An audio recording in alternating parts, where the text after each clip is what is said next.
Hello दोस्तों, कैसे हैं आप लोग। मैं नागेश कुमार स्वागत करता हूं आपका अपने चैनल गुरुजी नॉलेज वर्ल्ड पर। और आई होप कि आप लोग बहुत अच्छे होंगे। ठीक है, कॉन्टिन्यूअसली प्रिपरेशन कर रहे हैं बोर्ड्स की। बोर्ड्स एग्जाम आने वाले हैं, ठीक है। और ये स्पेशल क्लासेस मेरे उन स्टूडेंट्स के लिए जिनके बोर्ड्स एग्जाम आने वाले हैं। और किस क्लास के? क्लास 10th के।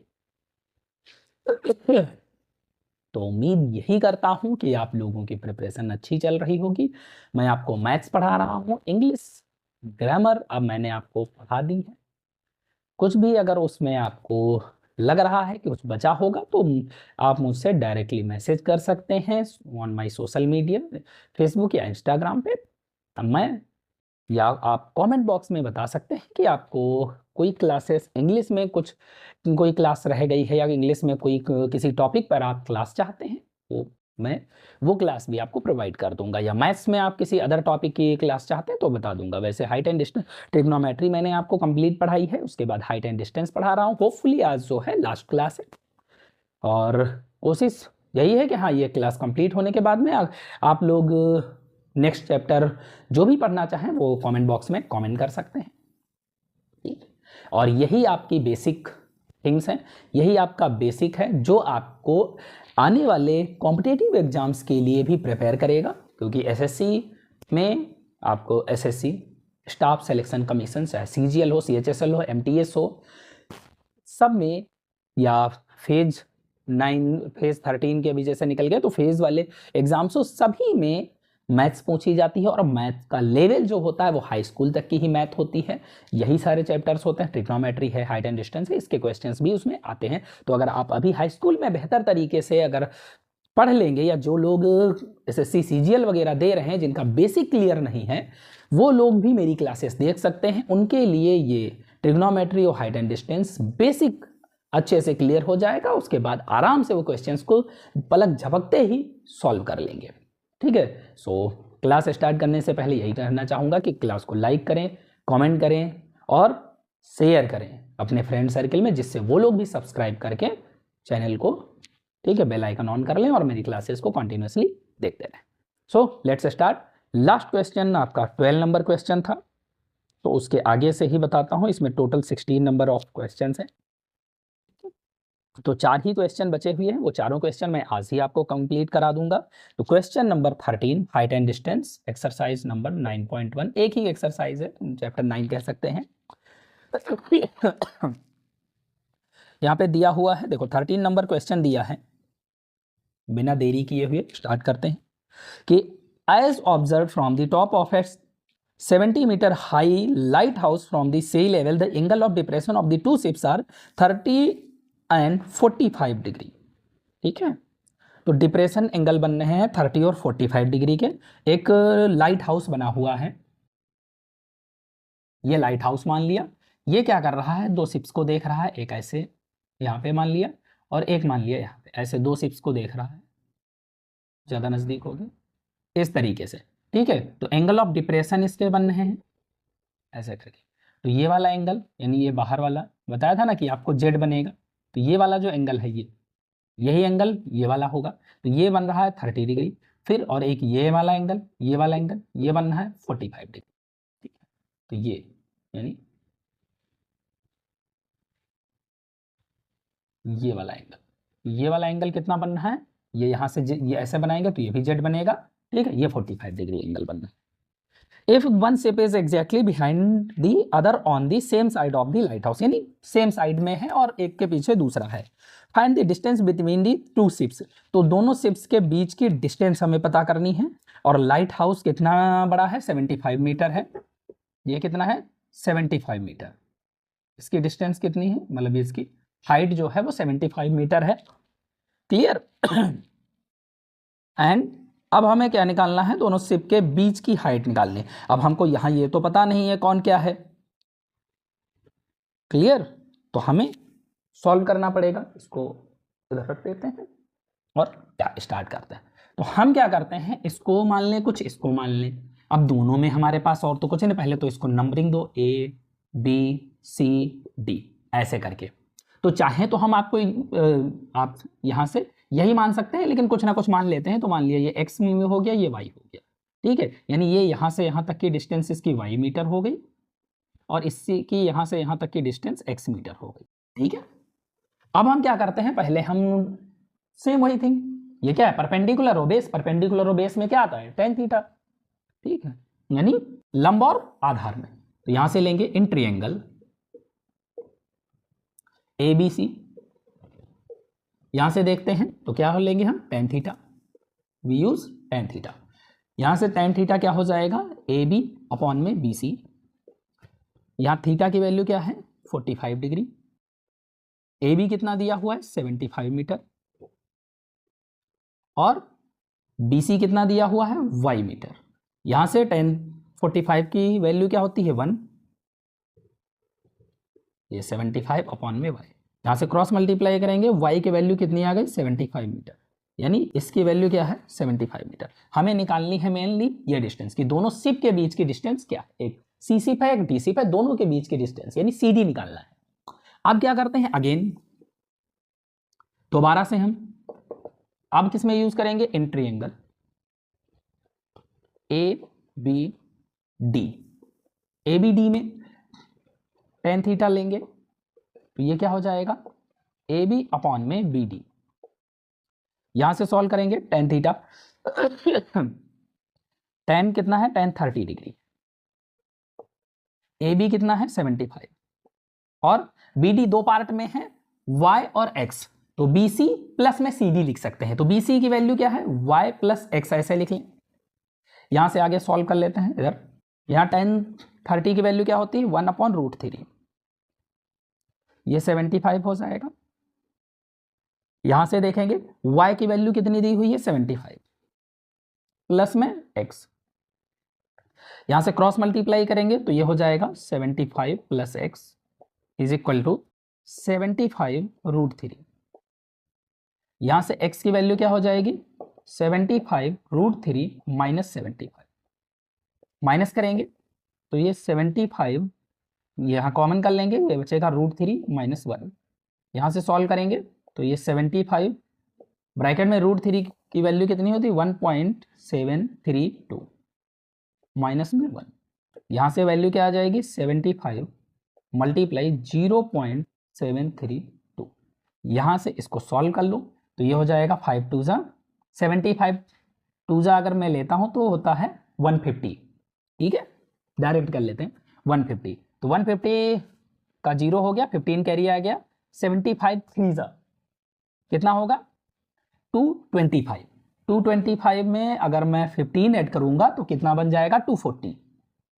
ठीक है, 240 यानी 24 कैरी आ गया, 24 कैरी, अब 75 7 जा, ठीक है, तो 6 जा हो जाता है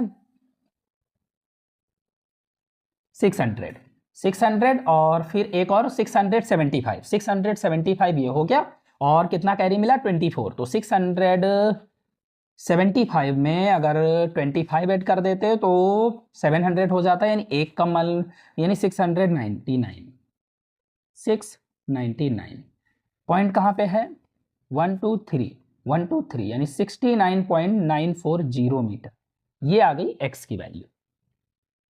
क्लियर, आप चाहो तो यहां पर भी ऐसे लिख के छोड़ सकते, या इसको अगर दिया है वैल्यू तो सॉल्व करके आप यहां भी ये भी ले सकते। ठीक है, इस तरीके से। क्लियर, आई होप समझ में आया होगा। ये क्वेश्चन हो गया आपका, अगला देखते हैं। ठीक है, यहां पर भी इतना भी छोड़ देंगे तो करेक्ट है, नंबर नहीं कटेंगे आप पूरा, अगर टाइम ना हो तो अनावश्यक टाइम बर्बाद मत करिएगा कैलकुलेशन पे। क्लियर, आप इतना भी छोड़ सकते हैं। नेक्स्ट देखते हैं, पहले इसको हटाते हैं।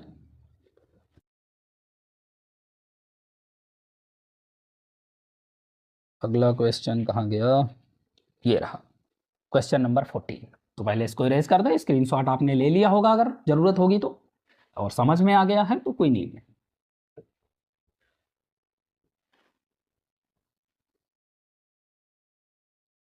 क्वेश्चन नंबर 14 देखते हैं क्या कह रहा है। देखिए खुला छोड़ दिया इतनी देर के लिए, ये प्रॉब्लम हो जाती है। क्वेश्चन नंबर 14 नंबर क्वेश्चन क्या कह रहा है, 1.2 metre tall girl spots a balloon moving with the wind in a horizontal line at a height of 88.2 meter from the ground। तो क्या कर रही है, एक 1.2 मीटर टॉल लड़की है,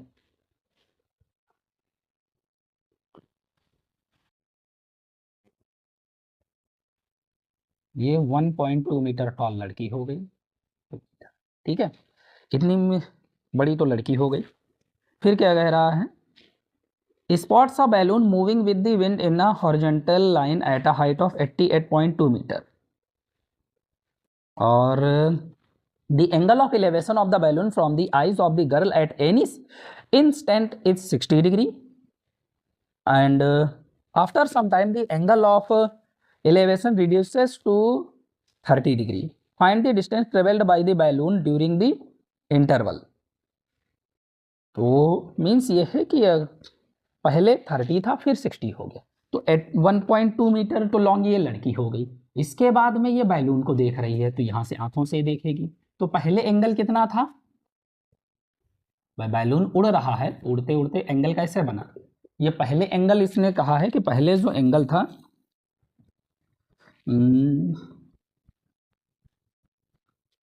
एंगल था rise of the instant is 60 degree, हाँ पहले था 60 डिग्री, ये था 60 डिग्री। उसके बाद फिर वहीं से आँख से तो यहीं से देखेगी, और ये बैलून उड़ता उड़ता यहाँ पे मान लीजिए बैलून है, अब ये उड़ेगा, उड़ते उड़ते हॉरिजॉन्टल सीधे जा रहा है, यहाँ पहुँच गया। अब यहाँ से अगर ये ऐसे देखेगी तो ऐसे आएगा, तो ये फिगर बनेगा इस तरीके से,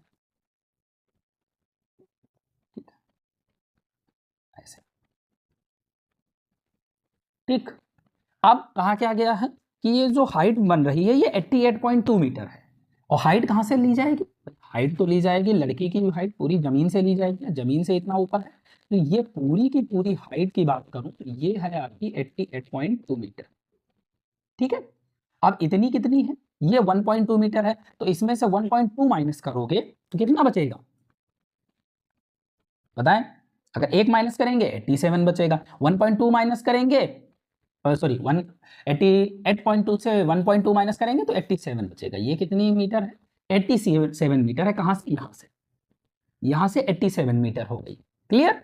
और ये एंगल जो बाद वाला बनना है, यानी ये पूरा वाला एंगल यहाँ से लिख लो, ये पूरा एंगल था 60 डिग्री और इतना सिर्फ एंगल है ये 30 डिग्री, क्लियर, ये कहा गया है। अब हमको क्या निकालना है, डिस्टेंस जो ट्रेवल की है बैलून ने,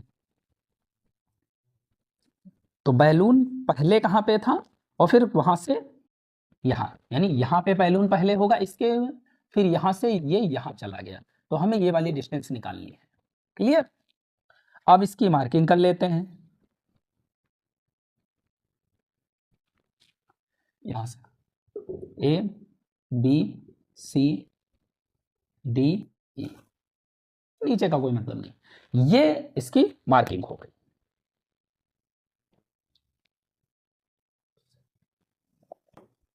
अब यहां से हम सॉल्व करते हैं, पहले आपको पता है कि हम कोई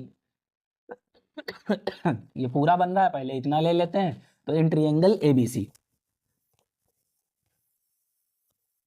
एबीसी में हम लेंगे tan थीटा और ये देख लीजिए, ये और ये दोनों बराबर है, बराबर हॉरिजॉन्टल ही जा रहा है, तो ये भी 87 मीटर ही आएगा, tan थीटा ये हो जाएगा ए बी अपॉन में बी सी, यहाँ tan पहले वाले में एंगल है ये पूरा 60 डिग्री, ए बी की वैल्यू 87 मीटर है और ए बी अपॉन में बी सी निकालना है, देन 60 की वैल्यू √3 होती है, 87 हो गया, बी सी हमें फाइंड आउट करना है, क्रॉस मल्टीप्लाई करेंगे, ये बी सी की वैल्यू आ गई 87 अपॉन √3, इसको रेशनलाइज कर लो तो √3 अपॉन √3, यहाँ से सॉल्व करेंगे तो B C is equal to हो जाएगा 87 √3 अपॉन में 3, ये कट करेंगे 3 2 जा 6 3 9 जा 27, तो बी सी की वैल्यू आ गई 29 √3 मीटर, ये आ गई 29 √3 मीटर, ये वैल्यू आ गई, क्लियर। अब हमें क्या निकालनी है, बी की वैल्यू निकालनी, क्योंकि बी से लगाकर ई तक गया है वो, तो हम दोबारा लगाते हैं, इन ट्रायंगल DEC, DEC, तो DEC ट्रायंगल में हम फिर से लेंगे tan थीटा, यहाँ पर DE अपॉन में CE, CE आपको पता है दोनों का सम हो जाएगा। यहाँ पर क्या है tan 30 डिग्री, ये 30 एंगल है, और DE कितना है, 7 है, और CE क्या है, इन दोनों को सम कर लो, यानी 29√3 प्लस में BE। क्लियर? tan 30 की वैल्यू 1/√3 होती है, ये 87 अपॉन में 29√3 प्लस BE। अब यहाँ पे लिखना चाहो तो वही लिख लो, क्योंकि एक स्टेप तो आगे आ ही गया है, BC प्लस BE। यहाँ से क्रॉस मल्टीप्लाई करोगे तो ये आ जाएगा 29√3 प्लस में BE इज इक्वल टू 87√3। यहाँ से सॉल्व करेंगे तो BE is equal to 87√3 minus 29√3। Solve करें, बी माइनस करो तो √3 तो √3 ही रहेगा, कोई मतलब नहीं है। जैसे मान लिए 87x और 29x ऐसे समझ लो, तो 87 में से 29 माइनस कर, 17 माइनस 9 8 बचेगा, यहाँ बचा 7, 7 माइनस 2 5 बचेगा, 58√3 मीटर, ये आ गई BE की वैल्यू। ठीक है, तो यहाँ से यहाँ तक वो कितना गया, 58√3 मीटर। ठीक है, तो ये भी हो गया, स्क्रीनशॉट लेना चाहे ले लीजिए।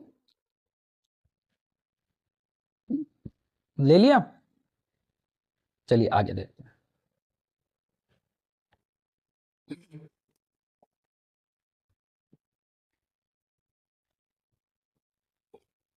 There are only 2 questions left. अब आपको बाकी भी दोनों बता देता हूँ, उसके बाद में ये कंप्लीट हो जाएगा चैप्टर पूरा। नेक्स्ट चैप्टर देखा जाएगा, फिर आप लोग जो बताएंगे देखते हैं तो क्या सजेस्ट करते हैं आप लोग। 14 हो गया, देन 15 नंबर ऑफ क्वेश्चन क्या है, A straight highway leads to the foot of a tower. A man standing at the top of the tower observe a car at an angle of depression of 30 degree.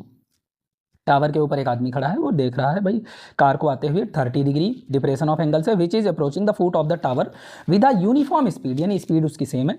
6 seconds later the angle of depression of the car is found to be 60 degree. 6 second के बाद में उसका जो angle हो जाता है वो 60 degree हो जाता है। और find the time taken by the car to reach the foot of the tower by from this point. तो हमें क्या निकालना है, टाइम निकालना है कि कितना टाइम लगा। तो टाइम का फॉर्मूला पता होगा, समय बराबर दूरी बटे 4। ठीक है, तो समय क्या होता है, यानी टाइम जो भी होता है, जितनी डिस्टेंस आप जितनी भी डिस्टेंस जितनी स्पीड से जाते हैं उसी को time is equal to distance upon speed. ठीक है, समय बराबर दूरी बटे 4 या चाल बराबर दूरी बटे समय। अगर मैं यहां से स्पीड निकालूं तो डिस्टेंस अपॉन टाइम हो जाता है। ठीक है, कहते ना 60 किलोमीटर पर आवर, तो 60 किलोमीटर पर आवर का मतलब है 60 किलोमीटर आप 1 घंटे में जा रहे हैं, वो क्या है, आपकी स्पीड है। ये हो गया। अब यहां से देखिए क्या है भाई, एक यहाँ बंदा ऊपर है बैठा हुआ, ये पूरा का पूरा आपका एक list to the foot of है टावर हो गया। यहाँ से बंदा क्या देख रहा है, एक यहाँ से कार है, इस कार को देख रहा है, ये यहाँ इसके साथ में एंगल बना रही है पहले 30 डिग्री, उसके बाद वो 6 सेकेंड का टाइम लेती है। तो 6 सेकेंड का टाइम हमें डिस्टेंस निकालनी है, तो d इज इक्वल टू क्या होता है, t multiply s, time into speed. तो हमें क्या है, डिस्टेंस निकालनी है। हम मान लेते हैं कि इसकी स्पीड क्या है, x है, इसकी स्पीड जो है x किलोमीटर पर आवर है, x मीटर पर सेकेंड है, x मीटर पर सेकेंड है स्पीड। यानी यहां से अगर मैं लेट करूं, let the speed is x metre पर सेकेंड, तो यहां से डिस्टेंस क्या हो जाएगी, टाइम कितना दिया 6 सेकेंड, और स्पीड कितनी दी है x, तो ये क्या हो जाएगा 6x। डिस्टेंस कितनी आ गई 6x, ये मैं मान लेता हूं ये हो गया 6x। तो 6x डिस्टेंस के बाद में उसका एंगल जो है वो हो जाता है 60 डिग्री। क्लियर? ए, मान लिया ये ए पॉइंट पे था, यहां से बी तक गया, सी गया और ये डी। आप उल्टा चाहो तो इसको चलो यहां से मान लेते हैं, जैसे अभी तक मानते आए हैं वैसे ही मान लो। ये ए, बी, सी और डी। क्लियर? 6x हो गया। अब हमें और कुछ दिया है? नहीं दिया हुआ है, हमें टाइम ही पूछा है, एंगल दिए हुए हैं और कुछ नहीं दिया है, तो हमें यहाँ से निकालना है। सॉल्व करते हैं। देखिए अब यहाँ मान लेता हूँ, इसको मान लेते हैं h मीटर, हाइट मान ली पोल की, टावर की, और ये यहाँ पे अभी स्पीड और कुछ तो है नहीं, तो अगर यहाँ से डिस्टेंस निकालूं, अगर इसकी डिस्टेंस, तो d इज इक्वल टू क्या हो जाएगा, डिस्टेंस यानी दूरी बराबर चाल गुणे समय, चाल है आपकी t सेकेंड, समय मान लिया कि यहाँ पे भाई सॉरी चाल तो x ही है, यूनिफॉर्म स्पीड है, स्पीड क्या है इसकी, यूनिफॉर्म है, तो x ही रहेगी, यूनिफॉर्म मतलब समान चाल, तो ये हो जाएगा tx। क्लियर? अब हम लगाते हैं इन ट्रायंगल ए बी सी, इसमें लेंगे tan थीटा, सेम वही चीज, ए बी अपॉन में बी सी, यहां से tan 60 डिग्री लेंगे, और ए बी कितना है h मीटर है, और ये कितना है tx दिया हुआ है, 60 की वैल्यू √3 होती है, ये h अपॉन में tx हो जाएगा। क्लियर? यहां से क्रॉस मल्टीप्लाई करेंगे, अगर आप यहाँ पे वैल्यू x वहां पे दिया हुआ है, h तो सेम ही रहेगा, आप किसी भी एक चीज की वैल्यू यहां से ले सकते हैं, h की निकाल लो, तो ये इधर चला जाएगा, तो h इज इक्वल यानी ये हो जाएगा √3 tx is equal to h, ये h की वैल्यू आ गई। अब दोबारा से हम लेंगे in triangle A B D, A B D में tan थीटा लेंगे, तो यहां से हो जाएगा ए बी अपॉन में बी डी, ये tan 30 डिग्री है, ए बी हमारे पास h है और बी डी क्या है बी सी प्लस में सी डी, यहाँ tan 30 1/√3 हो जाएगा, h की वैल्यू दी हुई है तो ये √3 tx हो जाएगा, अपॉन में यहाँ से बी सी और सी डी लेंगे तो ये tx प्लस 6x हो जाएगा। इस तरीके से सॉल्व करते हैं, ये हो जाएगा tx प्लस में 6x is equal to √3 multiply करेंगे 3tx हो जाएगा, और tx 1 है यहाँ पे 3 है, ये उधर चला जाएगा, तो ये 6x is equal to 3tx minus में tx, 6x is equal to 3 में से गया ये 2tx आ जाएगा।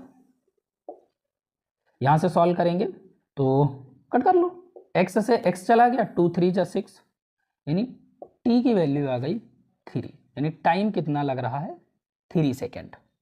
और पूछा क्या है हमसे,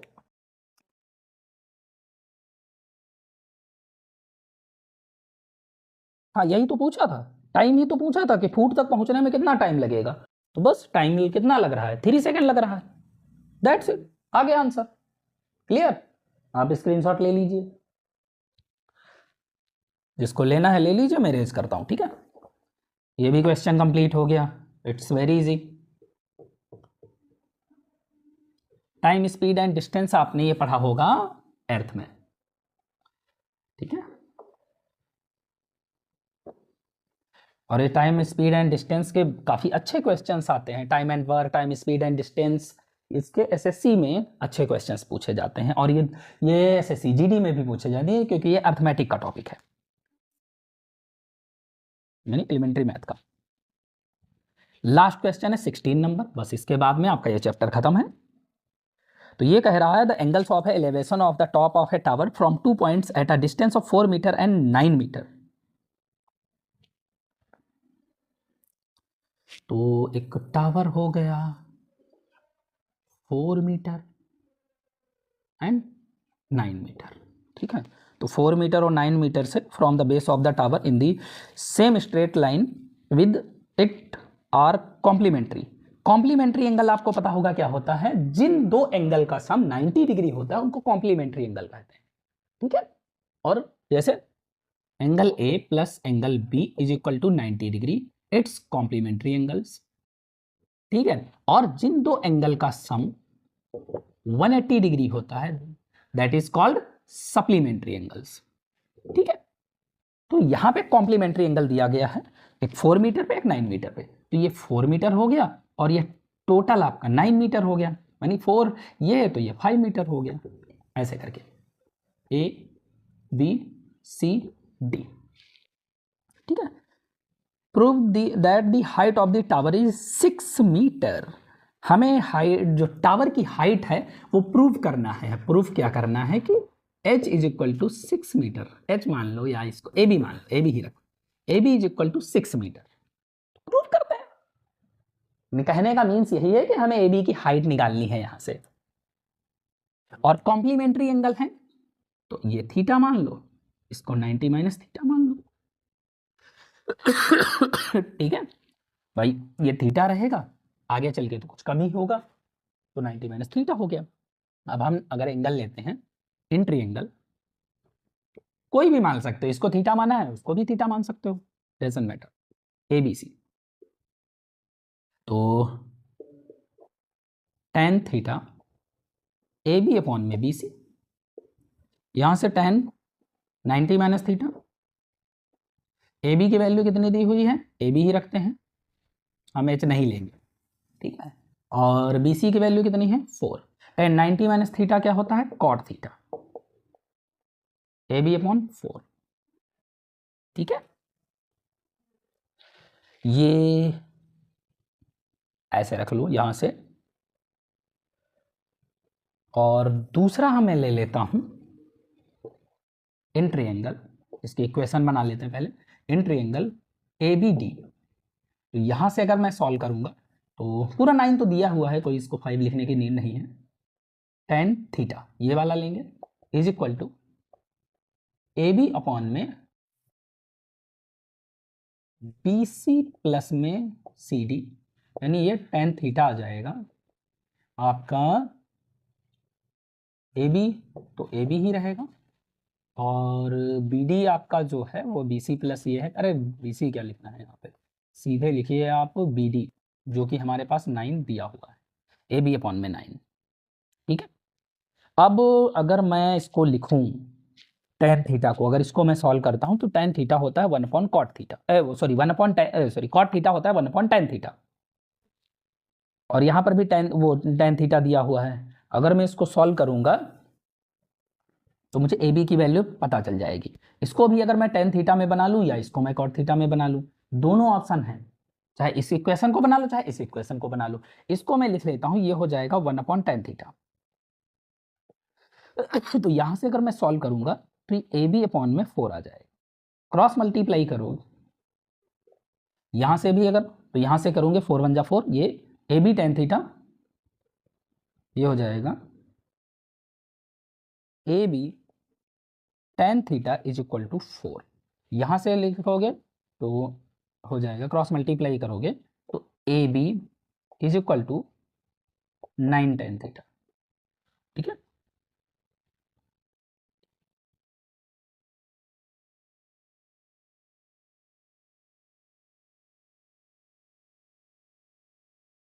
यहां से एक मिनट, ए बी की ही वैल्यू निकाल लो, तो ए बी की वैल्यू अगर निकालोगे तो ये हो जाएगा is equal to tan theta upon में 4।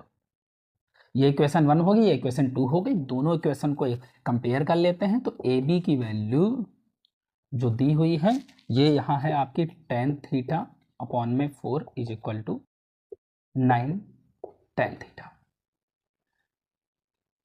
ये हो जाएगा tan theta is equal to 36 tan theta.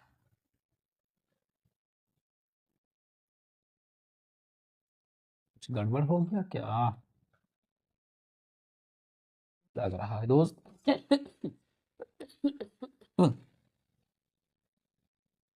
Square तो आ रहा है, या tan स्क्वायर थीटा होना चाहिए था। Something mess.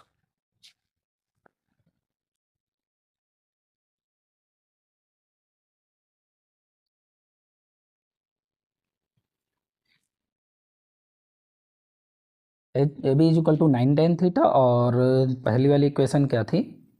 A B is equal to 4 cot theta. बस थोड़ा सा दिक्कत हो गई, थोड़ा सा। देखिए यहाँ से यही रहने देता हूँ, ये हो जाएगा A B is equal to 4 cot theta. हमने थोड़ा सा मिस्टेक कर दी, क्योंकि इसको बराबर नहीं रखना है। आपको क्या करना है, इन दोनों को मल्टीप्लाई करना। तो फर्स्ट मल्टीप्लाई सेकेंड इक्वेशन, ये आपकी है फर्स्ट इक्वेशन और ये है सेकेंड इक्वेशन। तो फर्स्ट और सेकेंड मल्टीप्लाई करोगे, A B multiply A B is equal to, ये हो जाएगा आपका 4 tan theta multiply 9, sorry 4 cot theta, 4 cot theta multiply 9 tan theta. यहाँ से ये ए बी स्क्वायर हो जाएगा इक्वल में 4 मल्टीप्लाई 1 अपॉन tan थीटा, ये इतना सही लिखा था, ये 9 अपॉन में tan थीटा। ये tan थीटा से tan थीटा कट गया, A B square is equal to आ गया 36, और 36 होता है 6 का स्क्वायर, तो ए बी की वैल्यू आ गई 6 मीटर।